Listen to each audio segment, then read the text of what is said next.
มองโลกด้านดีมีผลเห็นคนอื่นดีมีค่าปลุกใจให้เกิดศรัทธาตั้งหน้าทำดีมีคุณมองโลกด้านร้ายกลายกลับ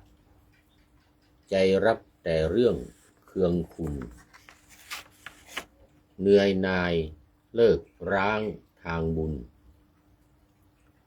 ชีพวุ่นวายแท้แน่นอนขอถวายความนอบน้อมแด่พระรัตนตรัยมีพระพุทธเจ้าเป็นต้นขอถวายความเคารพพระมหาเถระพระเถรานุเถระเจ้าคณะพระสังฆาธิการทั่วโลกมีพระเดชพระคุณพระธรรมเสนาบดีเจ้าคณะภาค7วัดพระธาตุดอยสุเทพเป็นต้นและขออำนวยพรแด่ท่านผู้ฟังท่านผู้ชมสาธุชนพุทธบริษัททั้งหลายวันนี้รายการธรรมทัศน์ของวัดพระธาตุดอยสุเทพออกอากาศทางสถานีวิทยุวปท2จังหวัดเชียงใหม่มีร้อยเอกจำนงปัญญาวัฒโนเป็นหัวหน้าสถานีและอาตมาภาพพระครูปริยัติยานุศาสตร์เป็นผู้บรรยายเป็นประจำทุกวันเวลา 7:30 นาทีถึง 8 นาฬิกาวันนี้ก็บันทึกเสียงล่วงหน้ามา1 วันจากวัดพระธาตุดอยสุเทพผ่านทาง Facebook ไลฟ์สวัยเทพบุญสำหรับวันนี้มาถึงวันที่เสียงนี่นะเป็นวันที่24รายการก็จะออกอากาศทางวิทยุวันที่25ในวันที่25นั้นซึ่งเป็นวัน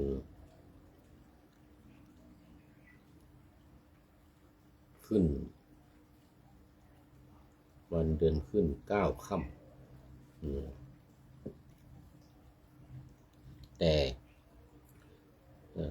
ต้องขอประชาสัมพันธ์โมทนาบุญงานวันนี้ซึ่งเพิ่งผ่านไปเนี่ยเมื่อ 2-3 ชั่วโมงที่ผ่านมานี่ภาคบ่าย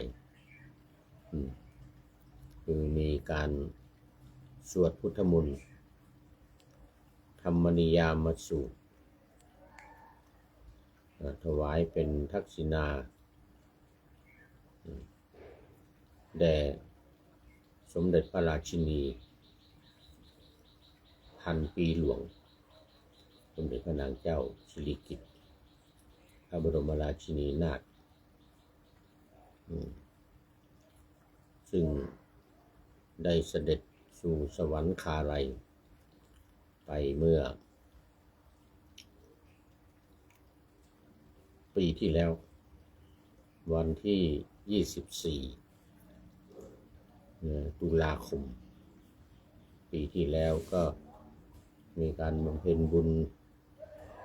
บำเพ็ญกุศลถวายเป็นพระราชกุศลเรื่อยมาเป็นทักษิณานุปทานนู่นตั้งแต่สมัยที่ผู้พูดนี่อยู่ที่ประเทศเอสโตเนียนู่นเสร็จแล้วก็มาตอนนั้นมาที่วัดพุทธารามที่ประเทศฟินแลนด์พอดีไปรู้สึกว่าไปวันที่23ถ้าวันที่24ก็เราก็ชิวงคตเสด็จสู่สวรรคาลัยที่วัด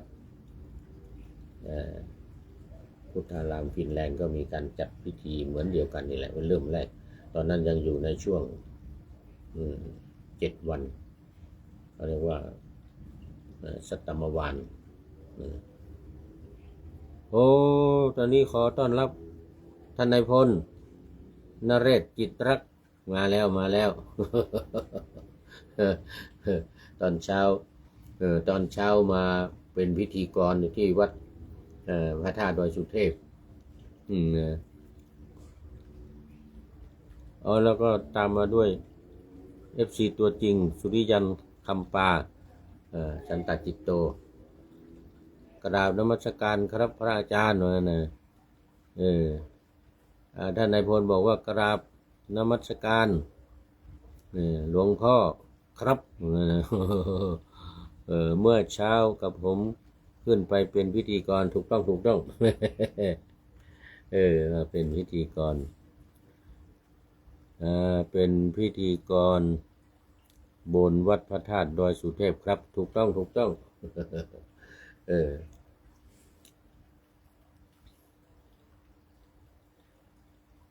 งานสามีจิกรรมภาคเช้าต้อนรับท่านเจ้าพระคุณสมเด็จสุดยอดเลยสุดยอดท่านนายพลเสร็จแล้วก็อ่านตราตั้งผู้รักษาการแทนเจ้าคณะตำบลด้วยเห็นว่าพิมพ์ตัวเล็กไปหน่อยคนอ่านไม่ได้ พิธีกรต้องอย่างนี้ดิ ได้ทุกอย่างเลย คนอ่านไม่ได้พิธีกรอ่านแทนซะพิธีกรอ่านแทนคลิปของผมเรื่องจัดงานศพแบบประหยัดอย่างไรคนติดตามเยอะครับงั้นนะจัดงานศพแบบประหยัดยังไม่เห็นนี่คลิปจัดงานศพยังไม่เห็นเพราะว่าที่ลงมาเนี่ยมันมาถ้าลงมาปุ๊บต้องรีบเปิดแล้วอย่างเป็นบทประพันธ์หรือมีอะไรต้องรีบเขียนออกเพราะว่าเดี๋ยวอันอื่นมาแทนมันหาย มันหายเหมือนตอนเช้าก็เหมือนกันน่ะเหมือนตอนเช้าที่ท่านนายพลมาเนี่ยก็น่นไปดูของวัดพระธาตุดอยสุเทพไปดูของวัดพระธาตุดอยสุเทพราชวรวิหารเฟซนั้นนั้นยังอยู่แต่ของท่านนายพลนี่พอเข้ามาปุ๊บเนี่ยเดี๋ยวต้องรีบอ่านแล้วต้องรีบมีอะไรต้องรีบเขียนต้องรีบเขียนไว้เลยบทประพันธ์อะไรนี่ต้องรีบเขียนไว้เลยเดี๋ยวของคนอื่นมาแทนของมันหายไปเสียแล้วโอ้สุดยอดเสร็จแล้วตอนบ่ายท่านนายพลไม่อยู่มีสวดพุทธมนต์ธรรมนิยามวันนี้ได้มีคิวขึ้นภาคบ่าย ภาคเช้าไม่ได้ขึ้นนะภาคเช้าไม่ได้ขึ้นไปแล้วก็จัดรายการตอนเช้าเลยพอดีต้องรีบจัดรายการของนาวาวังของนาวาวังทองซึ่งจะออกอากาศเวลาบ่ายโมงวันนี้วันศุกร์มีรายการออกบ่ายโมงแล้วก็บ่ายโมงที่ของวัดวิทยุวัดพระธาตุดอยสุเทพแล้วก็บ่าย2 โมงที่วัดฝายหินก็เลยตอนเช้าก็เลยต้องรีบบันทึกเสียงล่วงหน้าเพราะว่ามันเป็นรายการ1 ชั่วโมงแล้วบังเอิญตอนเช้าวันนี้ตื่นสาย วันนี้ตื่นสายไม่ได้ขึ้นไปบนวิหารแล้วก็พอมาจัดรายการอะไรก็พอดีฉันเพลจัดรายการเสร็จก็พอดีเวลาถึงเวลาเพลพอดีเนนน้อยสังเหลือเข้ามาแล้วกราบสาธุครับหลวงพ่อครับเหมือนกันนะร้อนมากเลยโอ้ข้างบนนี้ ข้างบนนี้ฝนตกมานิดหน่อยเมื่อกี้นี้ไม่มีแดดเลยวันนี้ไม่ร้อนเลยข้างบนนี้เย็นดีมากข้างบนดอยสุเทพเย็นดีมาก FC สุริยันคำปาบอกว่ารถไฟฟ้าของพระอาจารย์อย่าเพิ่งใช้เบรกหลังนะครับเป็นห่วงนะครับโอ้ครับขอบคุณมากขอบคุณมาก วันนี้ FC ตัวจริงมาทำเบรกให้แต่มันยังไม่เสร็จดีตัวนี้ไม่ต้องมัดแล้ว ไม่ต้องมัดแล้วใช้แต่เบรกหน้าใช้เบรกหน้า2 อันได้อยู่แต่ว่าเบรกหลังไม่ต้องใช้ก็คนจริงก็ไม่ได้ใช้มาหลายวันแล้วมัดไว้ขอบคุณ FC ตัวจริงมากที่ขึ้นมาที่มาทำมาซ่อมเบรกให้แต่ว่ามันยังไม่ได้เขาเรียกว่าออกเนี่ยมันต้องออกมึงใช้บัตรกรีออกตอนนี้มันยังไม่มีมันยังไม่มีก็ดีแล้วเอาไม่ต้องมัดมาทีนี้ ขอบคุณมาก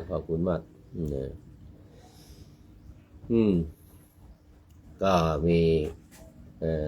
ภาคบ่ายนี่ก็ท่านเจ้าพระคุณสมเด็จพระมหาธีราจารย์ก็เป็นประธานในงาน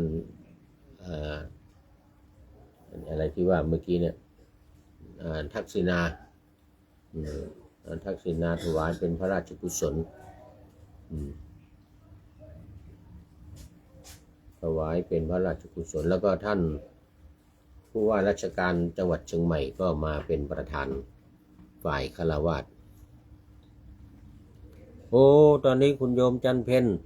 ขอต้อนรับคุณโยมจันเพ็ญคำโพธากราบหลวงพ่อสาธุเจ้าเจริญโยมจันเพ็ญคำโพธามาแล้วพร้อมด้วยกระพุ่มมือ3จากแม่เหียกตำบลแม่เหียกอำเภอเมืองจังหวัดเชียงใหม่ศิษย์เอกของอาจารย์พระมหาวิษณุจารุธรรมโมวัด7 ลินอดีตเจ้าวาดวัด7 ลิน วันนี้เข้ามาแล้ววันนี้มาเยอะแล้วจะต้องเข้าสู่เนื้อหาของรายการเลยนี่ประชาสัมพันธ์อีกนิดซึ่งประชาสัมพันธ์มาทุกวันนะงานบวชนะภาคฤดูร้อนของวัด7เดี๋ยวก่อนไม่ใช่วัดเจดีแม่ครัวอำเภอสันทรายจังหวัดเชียงใหม่ก็เริ่มวันพรุ่งนี้คือวันที่25ก็คือวันที่รายการนี้ออกรายการนี้ออกอากาศพอดีเลยวันที่25นะไปถึงวันที่4 พฤษภาคมเป็นเวลา9 วัน 9 คืนก็ขอเชิญชวนท่านที่สนใจอยากจะส่งลูกหลานเข้าวันพระชาอุปสมบทเป็นพระมเณรเป็นพระภิกษุนะแล้วก็เป็นผู้หญิงก็เป็นศีลจารินีหรือชีพราหมณ์แต่ชีพราหมณ์นั้น3 วัน3 วันก็ขอเชิญติดต่อเข้ามาที่วัดเจดีย์แม่ครัวหมายเลขโทรศัพท์0841775221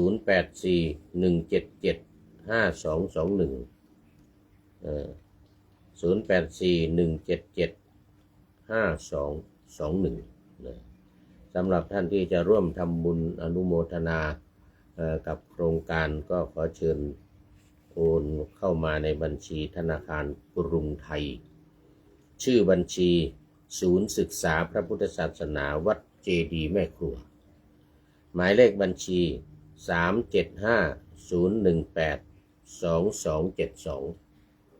3750182272นะละโมทนาฝากประชาสัมพันธ์มาจากท่านพระครูวชิระคุณาทานวัดเจดีย์แม่ครัว เออราโมทนาเป็นอย่างยิ่งวันนี้ อืม ก็มาสู่เนื้อหาของธรรมะกันเลยวันนี้อหังนาโควะสังคาเมท่านในบนคุ้นนะคุ้นอหังนาโควะสังคาเมจาปาโตปฏิตังสรังอติวากยังติติขิดสังทุตสีโลวะทุตสีโลหิพระหุชโนเป็นต้น คุณนะเพราะว่าเราว่ากันบ่อยๆแล้วก็ใช้กันบ่อยเทศบ่อยอาหังนาโควสังคาเมนี่นะเราจะอดกลั้นคำล่วงเกินเหมือนม้าเหมือนช้างไม่ใช่ม้าขอไป นาโคเหมือนช้างอดทนลูกศรที่ตกจากแล่งในสงครามฉะนั้น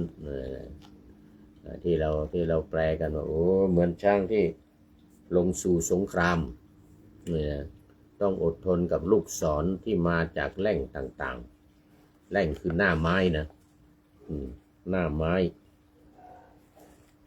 คือหน้าไม้ที่แล่งมันคือร่องที่วางอยู่บนหน้าไม้เนี่ยเอาลูกศรวางเนี่ย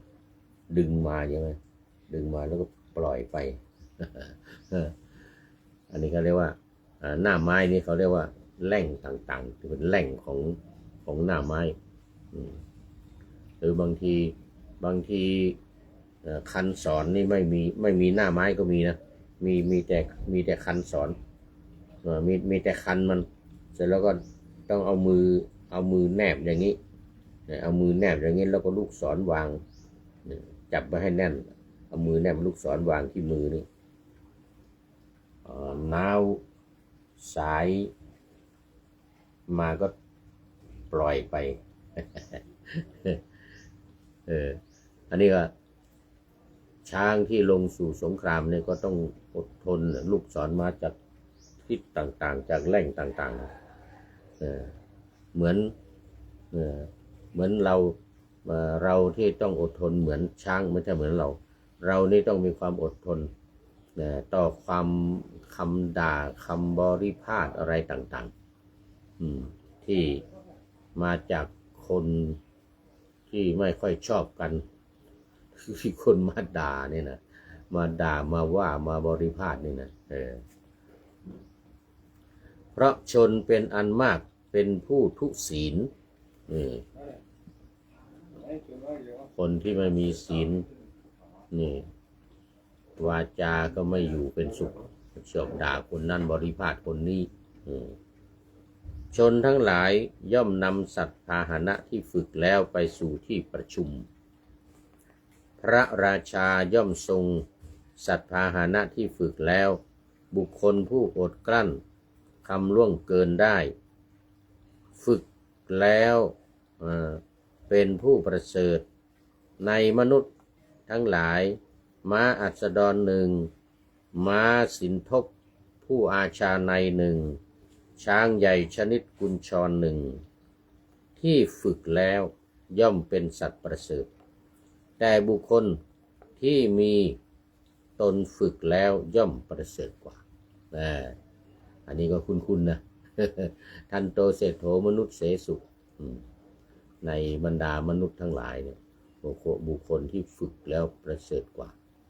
ทันโตเศรษโธมนุษย์เสสุแต่ว่าคนที่ฝึกแล้วนั้นย่อมประเสริฐกว่าประเสริฐกว่าในบรรดาหมู่มนุษย์ทั้งหลายเอาละในเรื่องนี้มีเรื่องเล่าประกอบ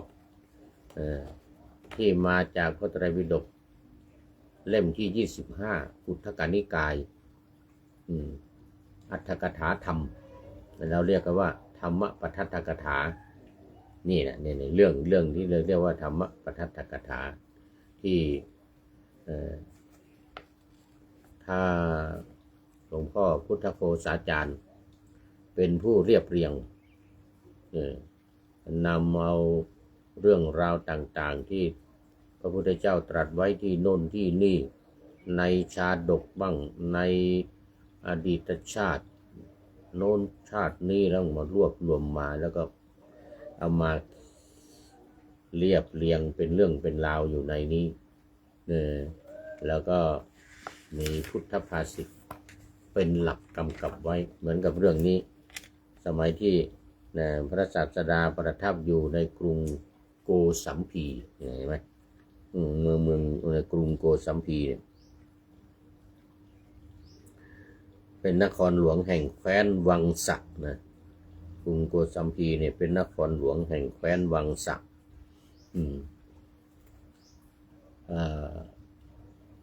มีคนจริงมีเรื่องเล่าเยอะที่โกสัมพีเนี่ยแต่ว่าวันนี้เป็นเรื่องที่พระพุทธองค์ทรงปรารภพระองค์เองนี่ปรารภพระองค์เองไม่ได้ปรารภคนอื่นเนื่องจากว่ามีที่กรุงโกสัมพีเนี่ยมีคนมาด่ามีคนมาด่าคือมีคนจ้างนะจ้างคนมาด่านะก็มีเดี๋ยวก่อน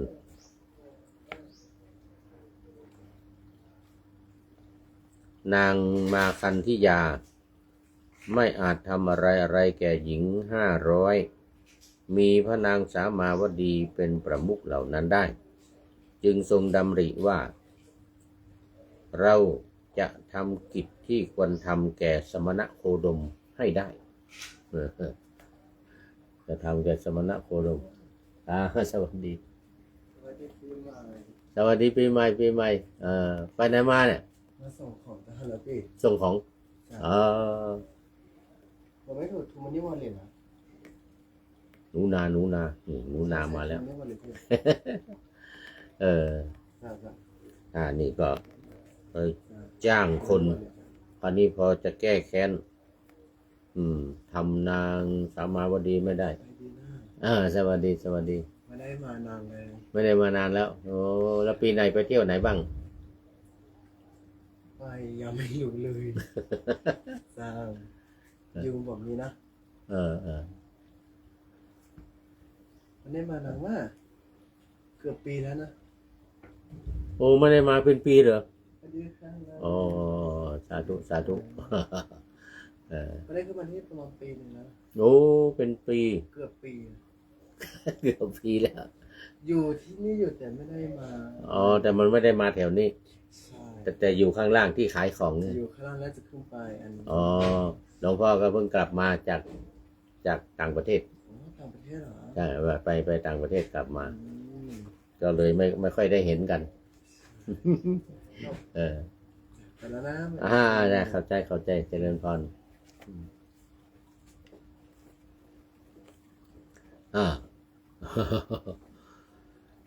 นี่เดี๋ยวมันจะไม่จบนะจะไม่ทันเวลานะนี่เรื่องมันเนี่ยคราวนี้ก็พระนางมาคันธียาเนี่ยก็เลยจ้างคนให้มาด่าพวกนักเลงทั้งหลายพวกนักเลงหัวไม้พวกมิจฉาทิฏฐิทั้งหลายที่ไม่ชอบพระพุทธเจ้าเลยนะด่าพระพุทธเจ้าเวลาพระพุทธเจ้าไปบิณฑบาตนี่ก็ตามไปด่าพระอานนท์หรือพระภิกษุทั้งหลายนี่ก็ถูกด่าไปด้วยด่าพระพุทธเจ้านี่พระอานนท์ก็กราบทูลพระพุทธเจ้าว่าเราจะต้องหนีไปที่อื่นแล้วว่างั้นนะพุทธองค์ตรัสถามว่าจะหนีไปไหนแล้วไปในเมืองอื่นที่เขาไม่ด่าโน่นว่างั้นนะแล้วถ้าไปถึงแล้วเขาด่าอีกเขาด่าอีกก็ไปเมืองอื่นอีกว่างั้นถ้าไปเมืองอื่นแล้วเมืองอื่นด่าอีกทำยังไงก็ไปเมืองอื่นอีกพระอานนท์นี่นะพระอานนท์กราบทูลพระพุทธองค์นี่นะพระพุทธองค์ก็จึงตรัสว่าโอ้อานนท์มันไม่มีที่สิ้นสุดเรื่องเกิดขึ้นที่ไหนควรดับที่นั่นเรียบร้อยแล้วจึงไปอย่างนั้นนะมันยังไม่ดับมันอย่าเพิ่งไปไม่ได้เหมือนนะมันไม่ได้พวกมิจฉาทิฏฐินี่มันมีเยอะพวกนี้แต่มันก็ด่าเนี่ย เนี่ยดูด่าสิเจ้าเป็นโจรเจ้าเป็นคนพาลเจ้าเป็นคนหลงเจ้าเป็นอูฐก็มีเจ้าเป็นโคเจ้าเป็นลานั่นเจ้าเป็นสัตว์นรกเจ้าเป็นสัตว์ดิรัจฉานสุขติไม่มีสำหรับเจ้าทุกขติเท่านั้นมี ด่าไปทั่วหมดเลยทีนี้ดังนั้นพระองค์ก็ตรัสว่าไม่สมควรอานนท์ให้เรื่องสงบดีแล้วจึงไปนะจึงไปสู่พระนครอื่นแล้วก็ตรัสถ้าคาถาที่ว่าเนี่ยอหังนาโควสังคาเมจาปาโตปฏิตังสรังเป็นต้นเราจะต้องอดทนอดกลั้นต่อคำด่าคำล่วงเกินดูช้างที่ว่างั้นน่ะเหมือนกับช้างที่ต้องอดทนลงสู่สงครามต้องอดทนต่อลูกศรที่มาจากแหล่งต่างๆเพราะชนทั้งหลายเป็นอันมากเนี่ยส่วนใหญ่เป็นผู้ทุศีลเราจะไปเอากำหนดกฎเกณฑ์หาคนดีเนี่ยมันยากคนดีก็มีแต่ว่าคนชั่วมันก็มีทุกที่ทุกทางมันมีว่างั้นนะมันจะหนีไปไหนมันก็มีหมดมันอย่างนั้นไม่ได้พระราชานี่ย่อมนำพาหนะที่ฝึกแล้วไปสู่ที่ชุมชนทั้งหลายนะบุคคลผู้มีความอดกลั้นคำล่วงเกินได้ฝึกตนแล้วเป็นผู้ประเสริฐในหมู่มนุษย์ทั้งหลายม้าอัสดรม้าสินทบม้าอาชาไนช้างใหญ่ชนิดกุญชรที่ฝึกแล้วย่อมเป็นสัตว์ที่ประเสริฐแต่บุคคลที่มีตนฝึกแล้วย่อมประเสริฐกว่าสัตว์ทั้งหลายเหล่านั้นนะจบพระธรรมเทศนา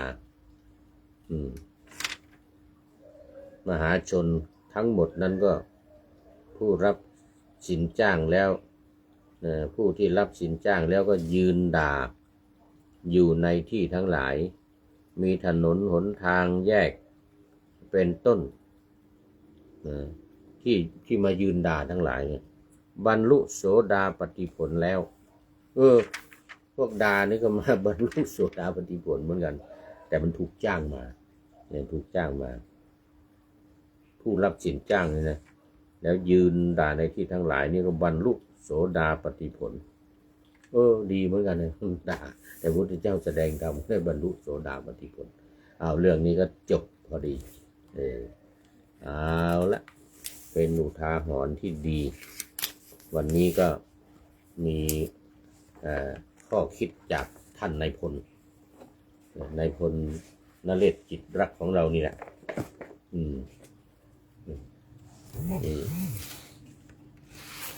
ข้อคิดท้ายรายการวันนี้ท่านนายพลตรีนเรศจิตรักได้เขียนไว้ว่ามองโลกด้านดีมีผลเห็นคนอื่นดีมีค่าปลุกใจให้เกิดศรัทธาตั้งหน้าทำดีมีคุณมองโลกด้านร้ายกลายกลับใจรับแต่เรื่องเคืองขุ่น